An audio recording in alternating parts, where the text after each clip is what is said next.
Après notre collègue Mamadou Lamine Diallo, se prépare notre collègue El Hadj Mansour Sy.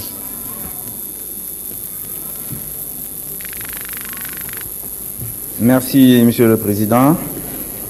Chers collègues, Madame le Premier ministre, après avoir transmis mes condoléances au Président de la République, chef supérieur des armées, pour nos soldats tombés au Darfour, je voudrais vous dire que vous avez réussi le test de cohérence, puisque toute vérité est nécessairement en cohérence, par rapport au discours de politique générale que nous avons écouté l'année dernière, puisque en un an, le régime n'a pas changé, donc la cohérence s'impose. Évidemment, vous avez précisé, avec la stratégie nationale de développement économique et social, les axes et les priorités qui sont aujourd'hui nécessaires.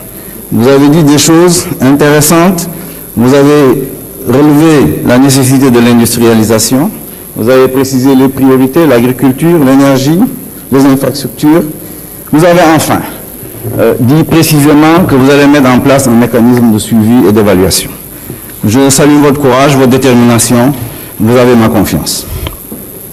Madame le Premier ministre, pour mettre en œuvre des mesures aussi importantes, il faut évidemment une forte coalition politique derrière, et je voudrais vérifier avec vous que nous parlons le même langage quand on parle du secteur informel. Pour moi, le secteur informel, ce n'est pas l'économie au noir, ce n'est pas l'économie informelle. Pour moi, le secteur informel, c'est ce qu'on a écrit dans le paragraphe 15 de la stratégie nationale de développement économique et social. Vous dites là-dedans que c'est 55% du PIB.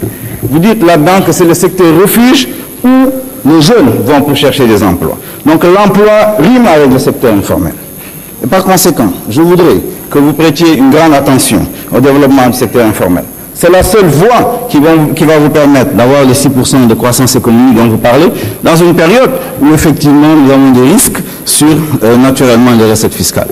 Donc, Madame le Premier ministre, pensez aux ferrailleurs, vous allez régler le problème. Pensez aux mécaniciens, je suis sûr. Madame le Premier ministre, pensez aux producteurs de tomates face aux importateurs de triple concentré de tomates. Madame le Premier ministre, l'arène nationale ne rime pas avec Technopole.